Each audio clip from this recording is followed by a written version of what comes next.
Então, partindo da aula passada, estamos falando da responsabilidade civil de consumo, e aí eu insisto com vocês que essa responsabilidade de consumo, ela é diferente da responsabilidade civil lá do Código Civil.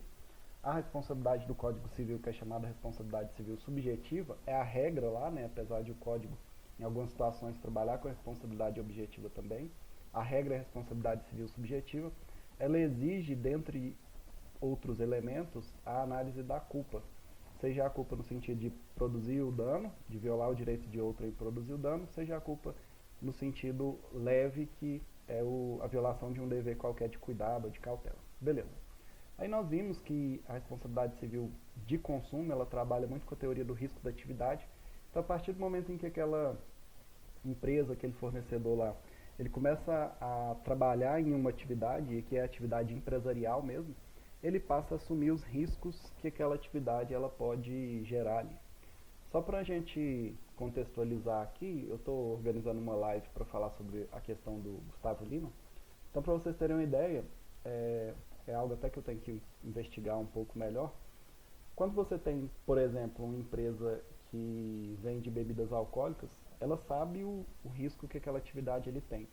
E uma das exigências que se faz legais é que a venda, o anúncio, né, a oferta da bebida alcoólica, ela venha com aquela advertência, né, se beber não dirija, consuma esse produto com moderação, enfim. Então, a partir do momento em que a empresa está naquela área ali, ela assume os riscos daquela atividade, se vierem a causar danos. No caso da publicidade, é uma publicidade que tem que seguir parâmetros de limitação um pouco maiores do que publicidades normais. Para vocês terem uma ideia, o tanto que isso aqui é intenso, tem uma ação questionando a possibilidade de você imputar responsabilidade nas empresas que vendem cigarro pelos custos que o Estado teve. Essa ação foi uma ação encabeçada aí pelo Instituto Brasileiro de Estudos de Responsabilidade Civil, lá do professor Nelson Roosevelt, né, inclusive é autor do livro que eu estou estudando aqui, que eu uso bastante, para dizer o seguinte: a partir do momento em que a empresa ela vende cigarros, ela sabe o risco, ela sabe que aquilo gera dano nas pessoas. O dano ali é um dano conhecido. E aí, por gerar esse dano, ela acaba tendo que se responsabilizar pelos custos públicos que esse dano acarreta na sociedade de uma forma geral. Para ser bem sincero para vocês, eu não conheço a ação, eu só sei que ela existe, mas pelo parâmetro geral assim, eu ouso humildemente discordar, porque a gente viu aqui atrás, né, que quando você tem um produto que sabe-se perigoso, de periculosidade inerente ou mesmo de risco inerente, é muito difícil você imputar responsabilidade no fornecedor, senão a gente vai acabar entrando num sistema muito ditatorial, né? O cara fuma se ele quiser. E a exigência que se faz aqui é o seguinte: as informações sejam necessariamente expostas ali. Então, quando você está falando aqui do risco da atividade, é exatamente por isso que eu estou fazendo toda essa reabordagem, né? Significa que a empresa ela sabe dos riscos que aquela atividade tem, mas a partir do momento em que ela age sempre no sentido de evitar que aqueles danos possam ocorrer, né? Então, por exemplo, vende o cigarro, mas vende avisando para as pessoas que aquilo lá faz mal. Para vocês terem uma ideia, alguns países, vamos dizer assim, mais sérios, né, como por exemplo os Estados Unidos, em alguns estados lá a gente tem um sistema muito diferente do nosso, mas alguns estados a Coca-Cola ela vem com um aviso exatamente igual que a gente tem aqui nos cigarros, né? Esse produto causa câncer. Porque o que acontece? Os refrigerantes que tem um componente que chama caramelo 4, e se você ver, isso tem muitas coisas, todos os refrigerantes têm, energéticos têm. E esses dias eu não sei se eu consigo lembrar, até um produto que eu olhei e falei assim: caramba, não acredito que isso aqui tem caramelo 4. É um produto comprovadamente cancerígeno. Então lá em alguns estados dos Estados Unidos eu sei que tem essa advertência: olha, você está bebendo uma Coca-Cola, saiba que isso aqui causa câncer. Mas se você quiser, foda-se, você é livre, você é autônomo para fazer esse tipo de escolha.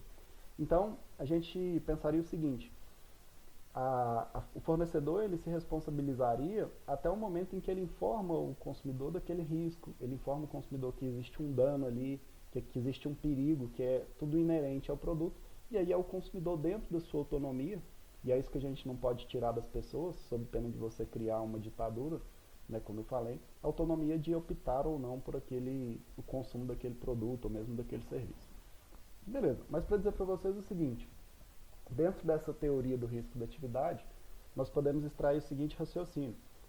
Aquele fornecedor que está dentro de uma atividade, ele assume os riscos que aquela atividade tem de causar dano às pessoas que estão ali consumindo, estão naquele mercado de uma forma geral.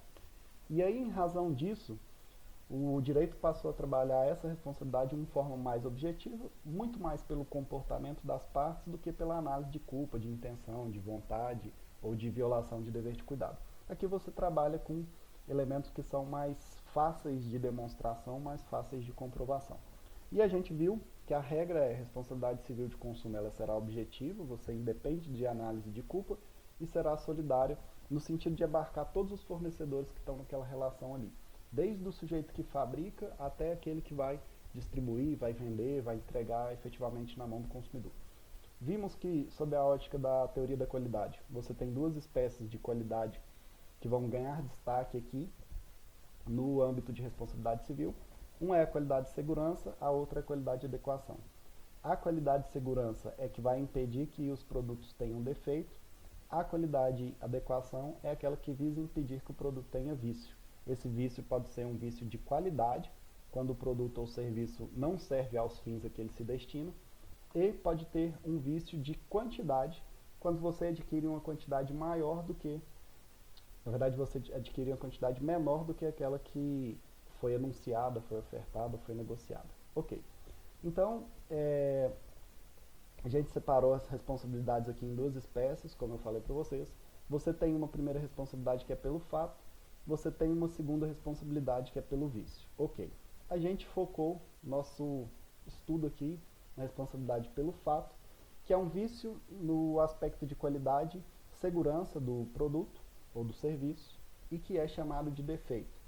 Então a gente viu lá, então eu vou responder para vocês a questãozinha que está lá no SEI, que o defeito é aquele dano no produto ou no serviço que expõe a vida, saúde e segurança da pessoa em risco ou causa dano a esses valores ou esses direitos.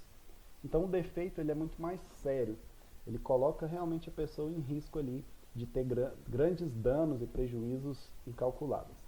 Geralmente o defeito está relacionado com, geralmente não, o defeito está relacionado sempre com os acidentes de consumo e é exatamente por isso que se fala em responsabilidade pelo fato.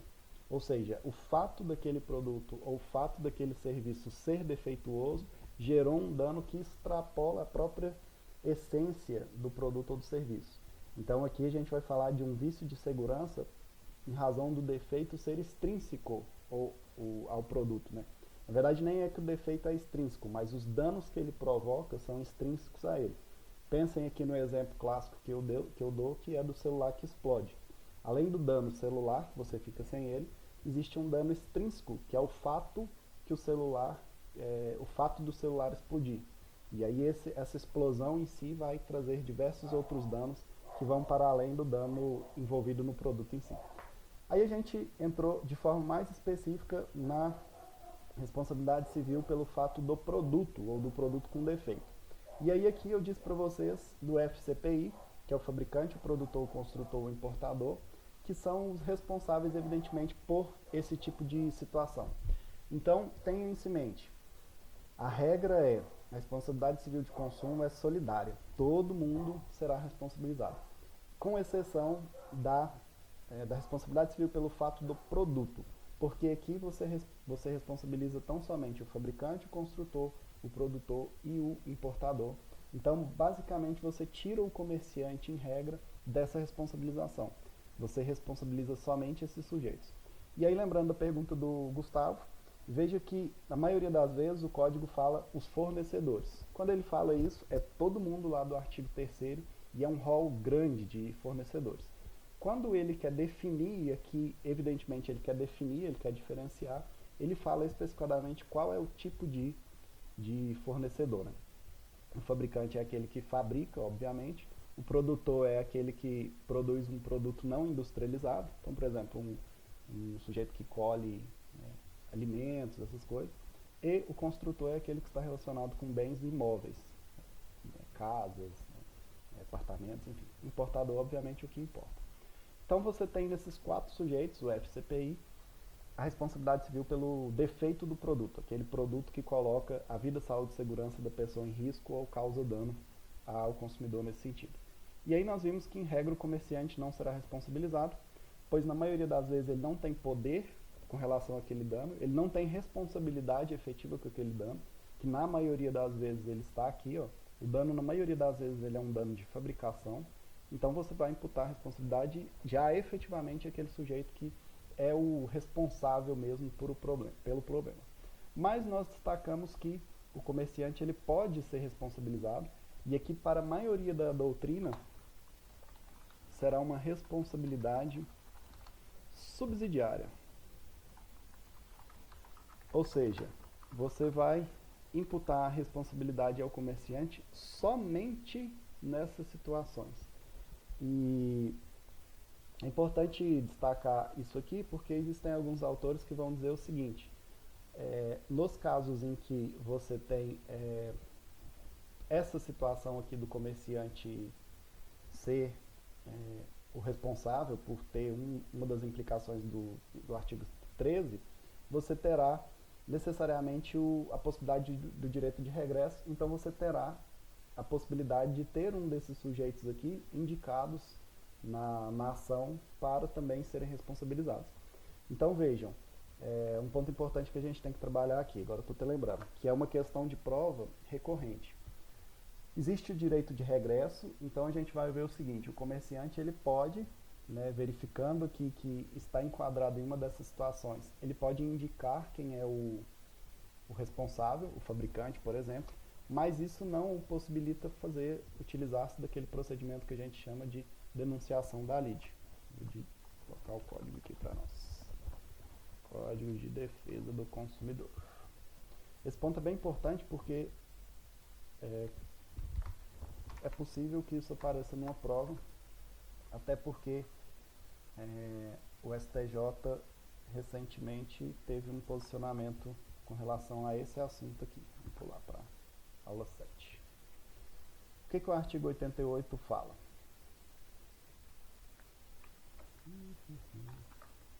Deixa eu ajustar isso aqui. Ele fala o seguinte: na hipótese do artigo 13, parágrafo único deste Código, a ação de regresso poderá ser ajuizada em processo autônomo. Então veja, poderá ser ajuizada em processo autônomo, facultada a possibilidade de prosseguir-se nos mesmos autos, vedada a denunciação da lide. Aí aqui é onde você tem que tomar bastante cuidado. Na relação de consumo, na verdade no processo em que envolve relação de consumo, não se admite a denunciação da lide, que a gente sabe que é aquele incidente processual e que ele pode acabar tumultuando o processo. Então veja que essa disposição do artigo 88 aqui ela é interessante porque ela demonstra que, mais uma vez, a preocupação do Código é com resolver o problema do consumidor. Nada importa que, posteriormente, você tenha ali nos mesmos autos, por exemplo, uma discussão relacionada ao direito de regresso. Agora, isso não significa que no meio do processo de conhecimento possa ser oferecida a denunciação da lide, que é aquele processo de intervenção de terceiros em que você imputa a responsabilidade ou vamos dizer assim, seria a responsabilidade mesmo, a outra parte que não está relacionada lá no rol de réus.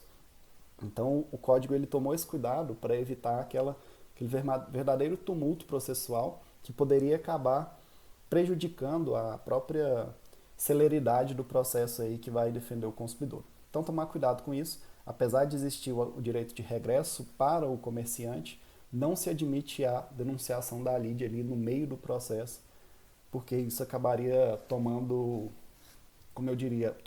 o processo e acabando prejudicando o consumidor por demorar um pouco mais a resolver o seu problema. O que a gente precisa seguir aqui? Vimos lá a responsabilidade pelo fato do produto, artigo 12.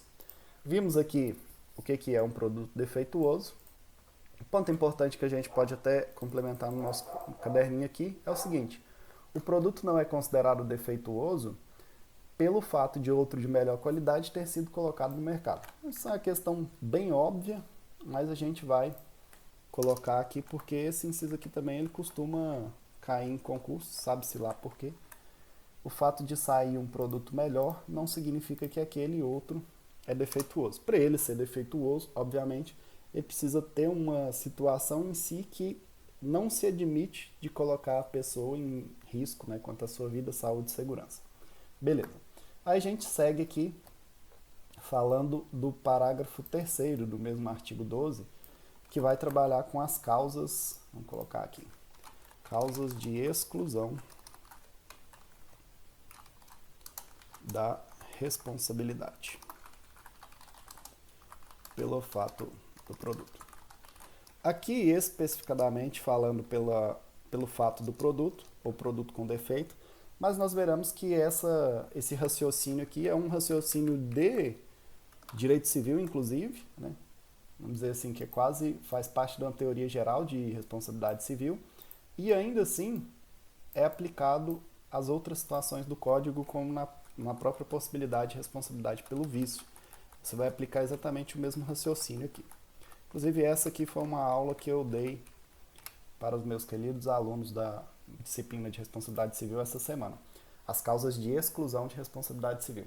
Como elas estão expressas no artigo 12, parágrafo 3º aqui, a gente vai seguir esse raciocínio e já explicar ela aqui.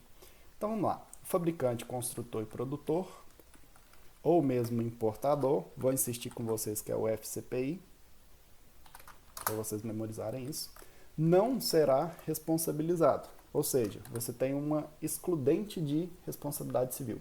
Quando provar, primeiro ponto, que não colocou o produto no mercado. Então veja, como que isso pode acontecer? A gente volta aqui. Vamos lá. Quais são os elementos para você falar em responsabilidade civil de consumo? São 3. Que aquele produto ou serviço tenha sido colocado no mercado pelo fornecedor, obviamente. Então, veja, o sujeito a quem você está imputando responsabilidade tenha fornecido no mercado o produto ou serviço, esse produto ou serviço causou um dano, e esse dano foi causa, né? Nexo causal aqui é a relação entre o produto e o dano. Beleza. O que nós estamos vendo lá no artigo 12, parágrafo 3º, é exatamente isso aqui, ó. Se o cara não forneceu o produto no mercado, não tem como você falar que ele é responsável. Você vai ter uma causa que exclui a responsabilidade por questão óbvia, por ausência de um dos elementos básicos da responsabilidade civil em si, que é o fornecimento ou colocar o produto ou serviço aqui, na verdade é o produto, porque a gente está falando da responsabilidade pelo produto, né, no mercado. Como que isso pode acontecer? Um caso bem interessante aqui, inclusive muito provável de acontecer no nosso país. Eu vou imaginar o seguinte, o mesmo exemplo que eu dei, eu chego na sala com um Samsung Galaxy S7, que é o famoso celular que explode. Mas veja, dessa vez eu não estou com um Samsung Galaxy, eu estou com um iPhone, sei lá, XR. E aí esse iPhone explode. Então ele explodiu, pedaço para todo lado. Mais uma vez acerta a Amanda, que fica cega de um olho, Gustavo, só coisa boa. Nossa aula é alegria, felicidade, pensamento positivo, né? Um sem o braço, o outro sem o olho, o outro com o cabelo queimado, enfim. Aí vamos iniciar uma discussão processual.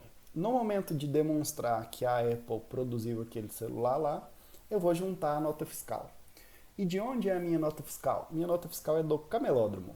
E aí veja, o Reine, que é o advogado dos empresários, ele já fala assim, opa, aí está a sua tese de defesa. Por quê? Se o Reine conseguir provar, em nome da Apple, que não foi a Apple que colocou aquele produto no mercado, que o meu produto trata-se de um produto falsificado, que foi fabricado e foi colocado no mercado por uma empresa xing-ling qualquer, não tem como você imputar responsabilidade à Apple. Por quê? Porque é ausente um dos elementos essenciais para se falar em responsabilidade civil, que é a própria conduta do fornecedor.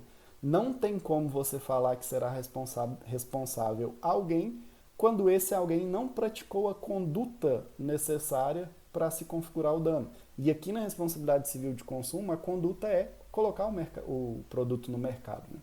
Então, nosso exemplo aqui seria produto com defeito fabricado por, sei lá, empresa que falsifica objetos, estampando marca diversa. celular Apple falsificado, para vocês lembrarem do meu exemplo. Falsificado. Então, tese de defesa legal, não colocou o produto no mercado. Esse produto é falso. Não tem como você falar que foi a empresa que colocou esse produto aí no mercado quando ele é falso, né? E como você demonstraria isso? Cadê a nota fiscal? A nota fiscal para demonstrar onde você comprou esse produto. Ou cadê os pedaços do produto, né? Vamos ver aí onde está o lote, onde está a indicação da mínima, né, identificação realmente desse produto aí. Beleza. Segunda hipótese para você não responsabilizar o fornecedor por um produto com defeito. Que embora haja colocado o produto no mercado, o defeito não existe. Então a gente volta aqui quando você vai falar o seguinte: quando eu falo que o defeito não existe, eu estou retirando isso aqui, ó. Vamos imaginar o seguinte: aquele produto ele explodiu por N razões. Vamos imaginar o seguinte, que eu deixei o celular cair e ainda, sei lá, pisei em cima dele, né? Mas aqui não seria nem essa situação, seria... Veja o seguinte, eu estou pensando aqui. Quando a gente pensa nessas duas situações aqui, ó, embora haja colocado o produto no mercado, o defeito não existe, ela está muito relacionada com a culpa exclusiva do consumidor, que é o que acontece na maioria das vezes. O consumidor gerou aquele próprio dano ali. Então, no meu exemplo, vamos pensar que o produto caiu e existia toda a indicação, ele caiu sem querer, ele caiu, quando ele caiu ele explodiu. Só que lá na caixa, no manual, por todos os lugares, existia a informação: olha, cuidado, esse produto, se ele cair de uma altura de, sei lá, 2,5 metros, ele pode explodir, enfim. E foi exatamente isso que aconteceu. Não porque eu fui de maneira intencional, causei isso, mas aconteceu, foi um acidente. Ele caiu da altura que eu fui informado que ele não poderia cair, e aí, em razão disso, ele explodiu. Veja que quando a gente fala em o defeito não existe, geralmente isso aqui demanda, vou até colocar esse destaque aqui, demanda provas por parte do fornecedor. Então, na maioria das vezes, você terá, dentro dessas excludentes de responsabilidade civil, o ônus probatório por parte do fornecedor de demonstrar que uma dessas situações aqui aconteceu. Mas na inexistência do defeito, esse ônus ele é praticamente assim, evidente, né? Ou seja, é o fornecedor que o consumidor ele alega ali, ele junta tudo que ele tem de prova, de documento, de testemunha, de filmagem, sei lá, e vai acabar recaindo no fornecedor a necessidade para se eximir de provar que aquele defeito ali não existe. Tudo que aconteceu exatamente porque deveria ter acontecido, né? Foi um acidente, não teria como ocorrer algo diverso. Beleza, aí vem a outra possibilidade para você falar em exclusão de responsabilidade civil, que é a culpa exclusiva do consumidor. Esse exemplo aqui é bem simples, né? Vamos pensar aqui que eu pego o meu celular e jogo ele no fogo, né? Um exemplo bem esdrúxulo aqui. E aí ele explode. Aí o que você vai falar? É óbvio que explodiu, porque o consumidor... E aqui eu confesso para vocês que eu não gosto dessa expressão culpa, porque essa culpa ela denota algo que é assim, intencional, uma vontade, enfim. Eu gosto de falar que é um fato, e eu falo isso acompanhado do professor Cristiano Chaves. Foi um fato do consumidor, um fato exclusivo do consumidor. Só aquele comportamento do consumidor, por si só, já foi causa para o dano ocorrer. Então, um exemplo meu aqui seria jogar o celular no fogo, ou mesmo carregar ele em uma tomada 220 quando o celular era 110, sei lá, tem algumas possibilidades aqui.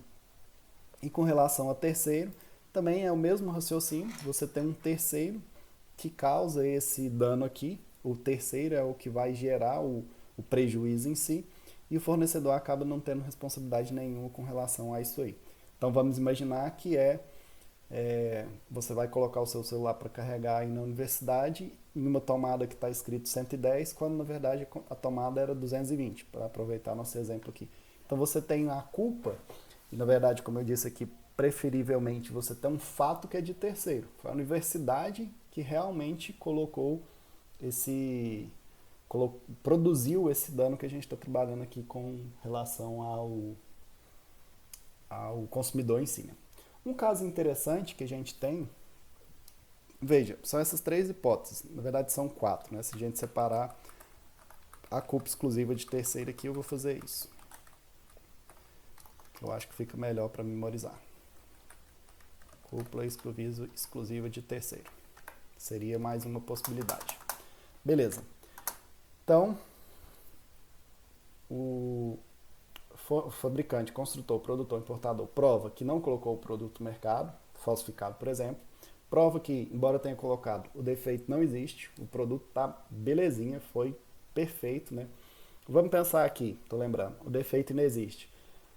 Um caso legal de produto com defeito, e aqui defeito de informação, já até falei com vocês, são dos leite condensados, que você tem aquele sistema de abre e fecha na mão ali.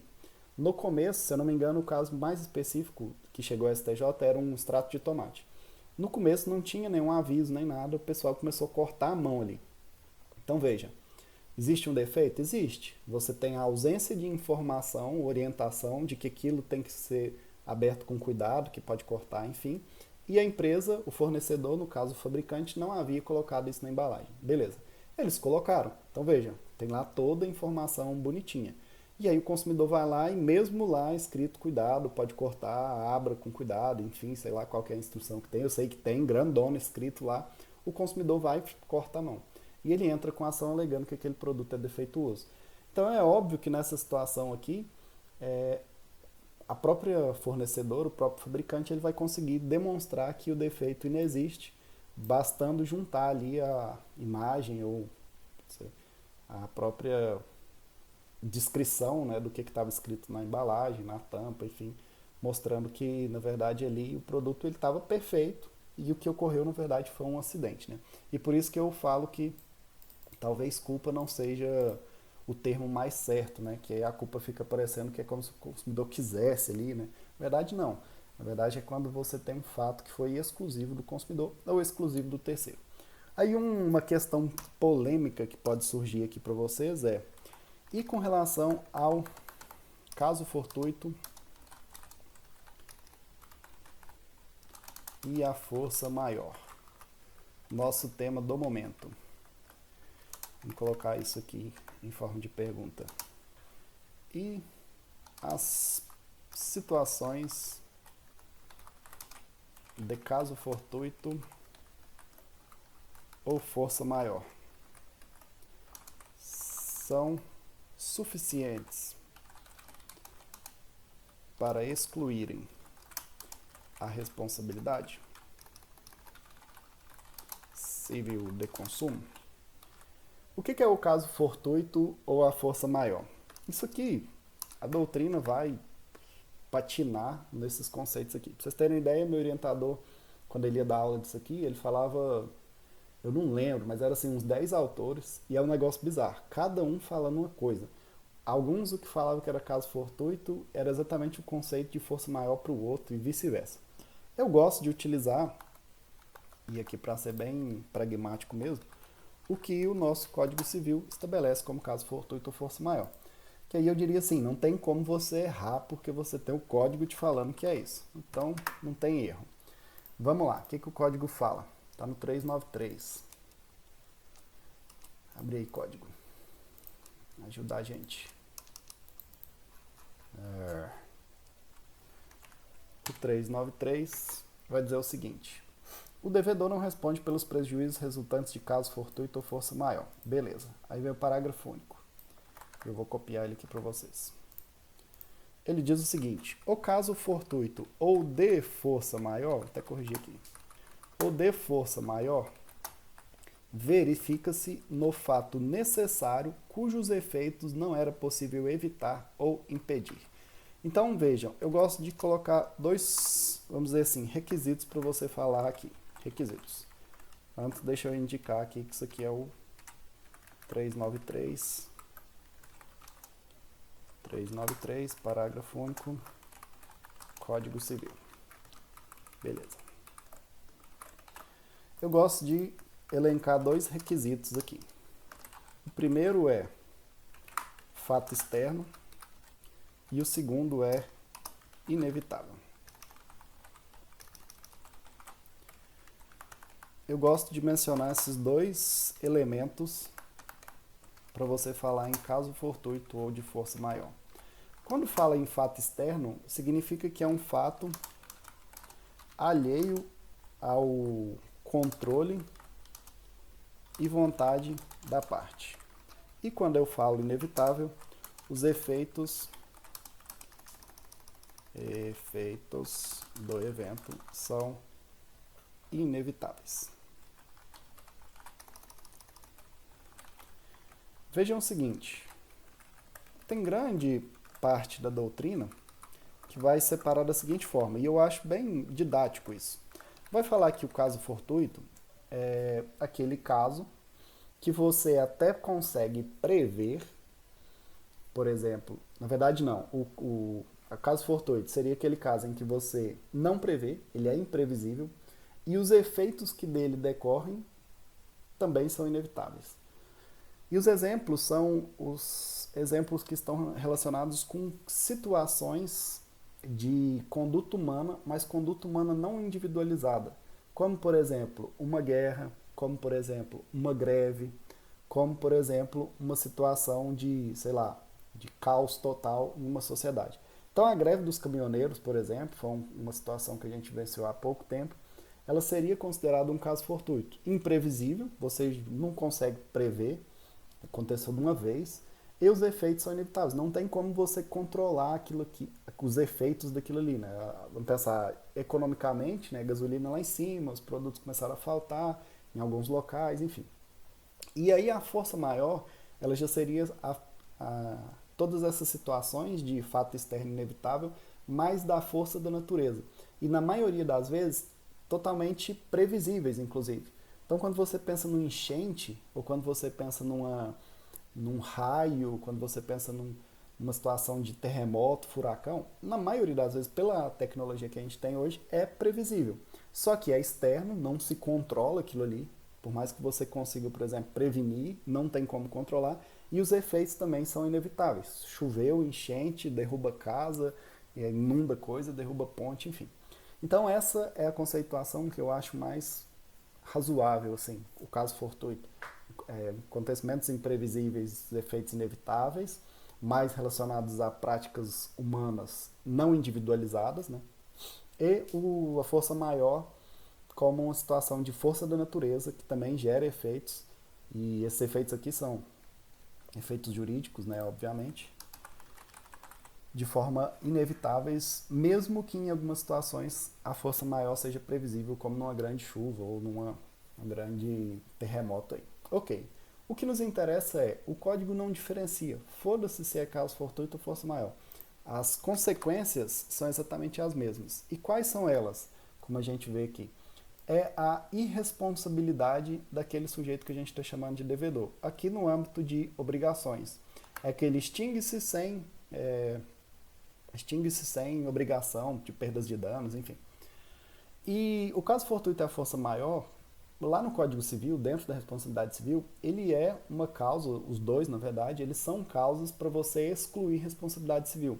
Principalmente porque quando você tem um caso fortuito ou força maior, você retira isso aqui, ó, o nexo causal. Aquilo que realmente te causou o dano não foi uma conduta em si de ninguém, foi um evento totalmente imprevisível ou se previsível, externo à ação humana ali, e que gerou esses danos que a gente sabe inevitáveis. Ok. Então, a consequência que a gente teria dentro da responsabilidade civil do Código Civil para o caso fortuito e a força maior seria exclusão de responsabilidade civil, a regra. Não se fala em responsabilidade civil quando tem caso fortuito ou força maior na responsabilidade civil do Código Civil. Aí a questão que se diz, ou que se fala, é a seguinte: e no Código de Defesa do Consumidor? Porque não existe essa disposição expressa no Código. E a gente tem que lembrar que o Código ele é de defesa do consumidor. O que isso significa? Se não existe um artigo que expressamente está reduzindo responsabilidades, ou seja, é um artigo que é ruim para o consumidor, não tem como você fazer uma analogia, quase que em Alan Partem aqui, né? Uma analogia em desfavor do consumidor. Mas a grande verdade é, a maioria da doutrina vai dizer que o caso fortuito e a força maior são causas, sim, para você excluir responsabilidade civil, mesmo que essa responsabilidade civil seja de consumo. Não interessa se é de consumo, você terá que, dentro da teoria geral da responsabilidade civil, essa exclusão de responsabilidade civil pelo caso fortuito ou força maior. No Código de Defesa do Consumidor, pelo diálogo de fontes, não poderia ser diferente. Por mais que você, a princípio, prejudique o fornecedor, você tem uma teoria geral que vai falar assim, olha, por questões de justiça, não tem como você imputar responsabilidade quando o sujeito, evidentemente, não a assumiu, né? E aí toma cuidado, porque vamos pensar num caso de enchente, que é um caso fortuito, uma força maior, no meu conceito aqui. Como ocorreu em BH há pouco tempo. Então, você tem lá enchente, seu carro está numa rua, a água levou, perda total. Só que você tem um seguro, seu carro tem um seguro. Veja, será que esse seguro terá que cobrir os danos que você sofreu? E aí é evidentemente que sim, porque o seguro ele parte exatamente do pressuposto de que vai ser utilizado, ele vai ser exercido no momento em que você tem uma condição, né, uma situação de futuro e incerta. E vejam que o seguro ele sempre depende disso, ele é um contrato chamado de contrato aleatório, não é à toa, porque ele depende de um evento futuro incerto para ser utilizado, executado ou não. E aí o caso fortuito e a força maior, eles estão dentro da própria essência do contrato de seguro.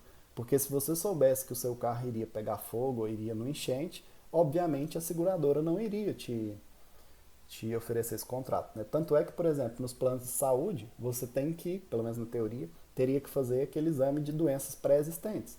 Se você tem um câncer, é óbvio que você iria correr atrás de procurar um plano de saúde e socorrer ali, né? Pedir e falar, né? Oh, eu quero um plano de saúde. Ah, você tem alguma doença? Não, não tem nada não, né? Inclusive, essa é uma discussão bem interessante com relação a doenças pré-existentes no plano de saúde. Para dizer o seguinte, eu não tinha um câncer, de repente ele surgiu. Né? Veja se não é um próprio fortuito, né? Surgiu, acidentemente, assim como ocorre também acidente. Eu não tinha plano de saúde, eu fiz um plano de saúde, tempo depois, puf, caí de moto, quebrei a perna. Veja se o cair de moto não seria um caso fortuito. Algo que eu não tenho controle externo, a minha vontade, e ao mesmo tempo inevitável, né? Efeitos inevitáveis. Veja lá a perna quebrada, veja lá a internação no hospital. Tudo isso inevitável, não tinha o que eu fazer. Então, a maioria da doutrina vai dizer exatamente isso, que você tem na situação de consumo a aplicação do mesmo raciocínio da teoria geral, que é o caso fortuito e a força maior, elas vão excluir sim a responsabilidade civil de consumo. Aí, cuidado. Então vamos colocar assim, em regra, para a maioria da doutrina,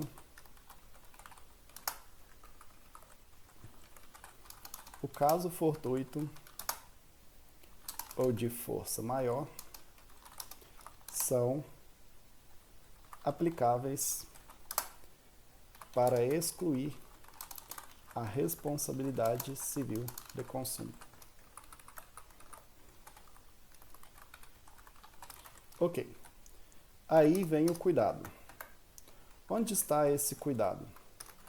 Esse cuidado está em uma classificação muito mais jurisprudencial e agora se tornou também doutrinária, que é a seguinte: para parte ou para a jurisprudência barra doutrina, é possível diferenciar duas espécies de caso fortuito. Quais sejam? Aqui você tem A,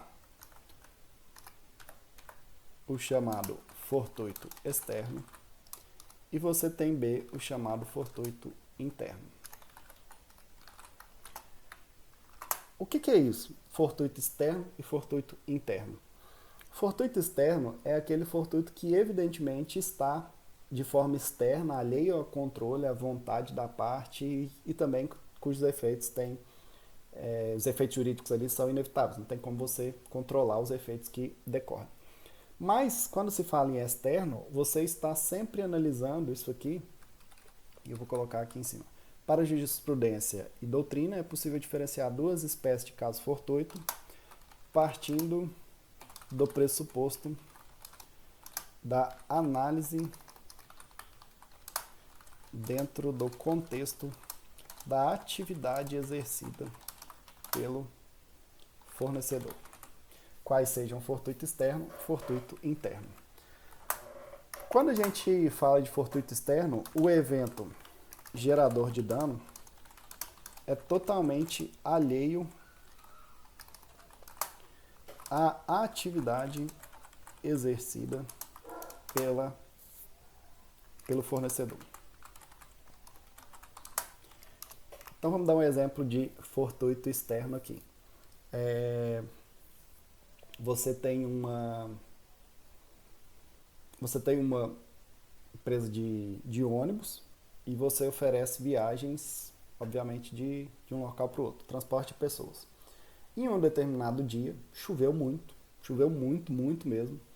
E aí no meio da rodovia criou-se uma valeta, um buraco, né? A estrada abriu uma valetona ali.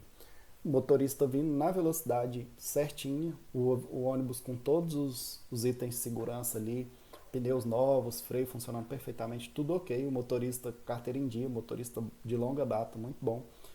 Só que à noite, chovendo muito, não conseguiu enxergar aquela valeta e, o ônibus capotou. Então veja, seria um exemplo de situação em que você conseguiria eximir a responsabilidade da empresa de ônibus com relação aos danos que os passageiros sofreram. Por quê? Acidente. E esse acidente foi por uma causa totalmente alheia à atividade daquele sujeito ali. Porque o sujeito que trabalha com transporte de pessoas em ônibus, ele até precisa saber das condições da estrada e tal. Mas seria totalmente alheio vamos pensar assim, ao mundo real, ele ter que, sei lá, às vezes ter um carro à frente para ver as condições da estrada no momento ali de chuva intensa, né? Esse seria um exemplo de fortuito externo. Você, para essas situações aqui, não haverá responsabilidade civil. Então, a partir do momento que o fortuito for externo, estiver fora da atividade exercida pelo fornecedor, não há responsabilidade civil. Mas há a possibilidade do fortuito ser interno. E o que é isso, o fortuito interno? É uma situação que, apesar de inevitável, apesar de ser, de certa forma, alheia à vontade da parte ali, o evento gerador do dano, gerador de dano, encontra-se dentro da lógica da atividade exercida pelo fornecedor. Vamos dar um exemplo aqui. O mesmo caso do ônibus. O ônibus vindo na rodovia e tal, capotou e aí pessoas ali morreram e tal, machucaram, enfim. O que seria um fortuito externo, um fortuito interno? O fortuito interno seria um pneu que, por estar completamente careca, explodiu. Então veja, você espera que um pneu exploda? Não espera. Você tem vamos pensar assim, algum grau de controle com relação àquele pneu ali? Em tese não. Mas veja, será que dentro da lógica da atividade de transportar pessoas em ônibus, existe uma necessidade do sujeito evitar que aquele fortuito aconteça, colocando pneus com qualidade, segurança que legitimamente se espera? E a resposta é sim. Então, um pneu que estoura em uma viagem de ônibus seria um exemplo de fortuito interno, porque dentro da atividade do próprio fornecedor ali. Então, veja, uma jurisprudência que tem até uma súmula, não vou lembrar aqui agora, mas depois eu passo para vocês, com relação a bancos. Então veja, será que um assalto ou um crime qualquer dentro de uma relação, envolvendo também uma relação de consumo, será que ele é um fortuito? Nos parece que sim. Agora veja o que a súmula diz. Para os crimes envolvendo operações das atividades financeiras, por exemplo, clonagem de cartão, não é possível você falar que o banco se exime da responsabilidade porque foi um caso fortuito. Por quê? Porque está dentro da atividade ali saber que existem bandidos o tempo inteiro bolando uma forma de clonar o cartão, uma forma de pegar os dados, uma forma de copiar esses dados, ou sei lá, de alguma maneira invadir na conta digital do consumidor. Né? Então está dentro da lógica do banco saber que existem vários criminosos querendo pegar o patrimônio ali. Inclusive essa é a própria lógica do banco. Né? Você deixa o dinheiro no banco principalmente para se resguardar com relação ao trato daquele patrimônio seu. Inclusive foi com essa ótica que o STJ já julgou, tem vários casos nesse sentido, que quando o sujeito é assaltado dentro da agência bancária, não tem como o banco falar que é um caso fortuito. Por quê? Fortuito interno. Você está dentro da agência, você está dentro da atividade do banco, que sabe que é uma atividade de risco, que sabe que é uma atividade que atrai bandidos armados querendo explodir caixa, roubar pessoas. E aí, em razão disso, você tem a responsabilização, mesmo existindo um fortuito, que aqui no nosso exemplo o fortuito seria o assalto. Né? Com relação, por exemplo, a empresas de transporte, né, isso é bem legal, porque você tem a jurisprudência nos dois sentidos. Por exemplo, da minha região aqui, o ônibus que vai daqui para Brasília, ele é um ônibus que culturalmente a gente sabe, né, o costume aqui revela que tem viagens à noite, que é o ônibus da meia-noite, que ele é assaltado frequentemente. É difícil um mês que você não tem notícia do ônibus assaltado que sai daqui e vai para Brasília. Será que isso é realmente um fortuito externo? Veja, a empresa já sabe, tanto é que tem tantos casos, né? Será que não seria o momento da empresa colocar um carro de apoio ou, sei lá, buscar de alguma forma evitar esse assalto? Né? E aí você entra numa discussão imensa. Fala, não tem como você imputar ao fornecedor a responsabilidade pela segurança pública, enfim. Então existe essa discussão. Você tem julgados falando que é fortuito externo o assalto de ônibus, você tem julgados falando que é fortuito interno. Né? Um caso interessante, também polêmico, que teve há pouco tempo, foi um sujeito assaltado no drive-thru do McDonald's. Isso chegou ao STJ, o STJ entendeu que um assalto no drive-thru seria um caso fortuito, não tem como você imputar a responsabilidade ao McDonald's. Então, basicamente, você tem que analisar aqui a questão da atividade. A palavra-chave é a atividade. Se aquele problema, aquele fator todo estiver dentro da atividade, então não tem como você falar em caso fortuito. Por exemplo, na sua casa choveu pra caramba, um dia muito, muito chuvoso, e a sua televisão ligada na tomada explodiu. Por quê? Descarga, cai um raio e ela explodiu. Será que você pode imputar responsabilidade à concessionária de energia elétrica? E a resposta é sim. Veja, por mais que seja um fortuito, ninguém espera que caia raios, dentro do fornecimento de energia elétrica precisa ter essa, é a atividade dela, fornecer energia elétrica, precisa ter esse mínimo de segurança com relação a raios ou qualquer tempestade que possa colocar o consumidor em risco ali ou mesmo seus danos.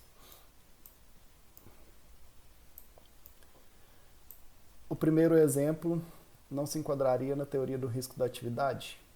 Aquele da... Não, por que não? Porque aqui esse risco ele está fora da atividade, entendeu? Eu entendi seu raciocínio. Você poderia aplicar isso também no exemplo do assalto, que eu estou falando aqui, que tem a ampla jurisprudência, vai falar que o assalto a uma empresa de ônibus que transporta pessoas é fortuito externo.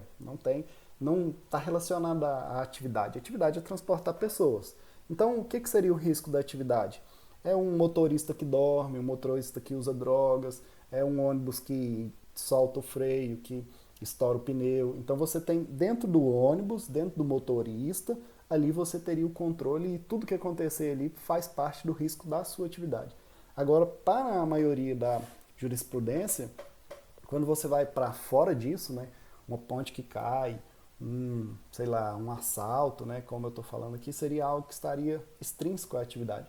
E aí foi exatamente esse raciocínio que afastou a responsabilidade do McDonald's no drive-thru com relação ao assalto. Porque falou o seguinte, olha, um drive-thru, ele sequer é um estacionamento. Ele não é um estacionamento. A atividade dele ele é entregar alimentos. E veja que não se espera do fornecedor que entrega alimentos vamos dizer assim, uma preocupação e um cuidado maior com assaltos. Por quê? Não é algo que se espera de assaltantes assaltar lanchonetes. O que você espera? Você espera, por exemplo, transportadora de valores, joalherias, financeiras, onde existe valor, onde existe dinheiro, onde existe grande patrimônio, você obviamente espera que tenha um cuidado maior, está dentro da atividade o cuidado com a segurança. Quando se fala em um drive-thru, a segurança ali seria um luxo a mais, vamos dizer assim. A atividade do cara é entregar lanches, ok? Então, seu raciocínio é perfeito. Não estaria dentro da teoria do risco da atividade?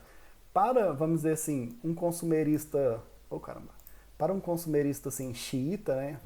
Sim, né? A partir do momento que você está no mercado, é como se você assumisse todo o risco envolvendo o mercado ali.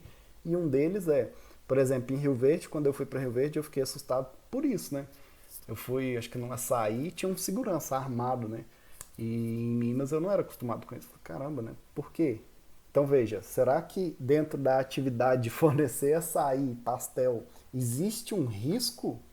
Eu sinceramente não consigo visualizar isso. Se fosse uma agência bancária, fosse uma relojoaria, ou mesmo uma loja que vende celulares de 5, 6, 7 mil reais, eletrônicos caros, talvez até seria. Agora, uma lanchonete, não me parece. Você, como eu falei, você estenderia demais a responsabilidade e aí é um ponto em que o próprio fornecedor teria que cumprir deveres que não são seus, como o próprio dever de segurança pública, que a gente sabe que é um dever estatal aí. Esse raciocínio é perfeito. Para uma tese de defesa a favor do consumidor, como por exemplo eu estou te falando aqui das empresas de ônibus, né? Poxa, todo dia, todo santo mês tem um caso de assalto nesse trajeto aqui de Patos de Minas a Brasília. Então você sabe, faz parte da sua atividade, que é transportar pessoas, saber que aquela rota ali é uma rota perigosa no período noturno. Então você assume o risco, né? Mesmo assim você está oferecendo a passagem, está oferecendo a viagem, você assume o risco.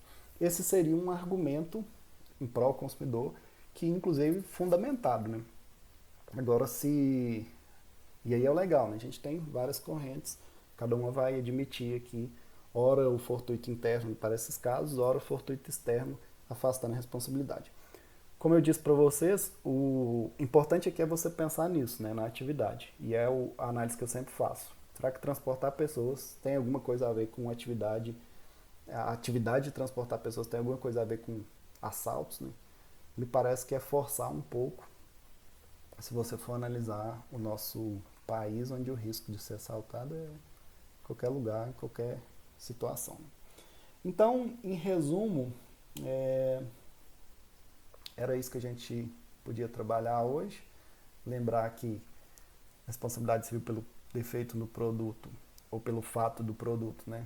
Ela vai abarcar somente esses sujeitos aqui, o FCPI, o famoso FCPI.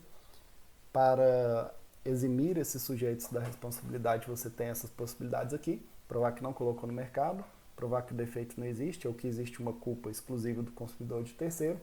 E ainda existe a possibilidade do caso fortuito da força maior, dentro de uma ótica de teoria geral de responsabilidade civil, lembrando que somente o fortuito externo ele eximirá a parte de responsabilidade civil.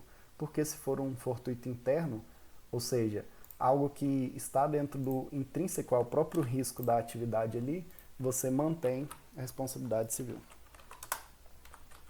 Haverá normalmente a responsabilidade civil, especialmente sob a ótica da teoria do risco da atividade. Faz parte do risco daquela atividade lá.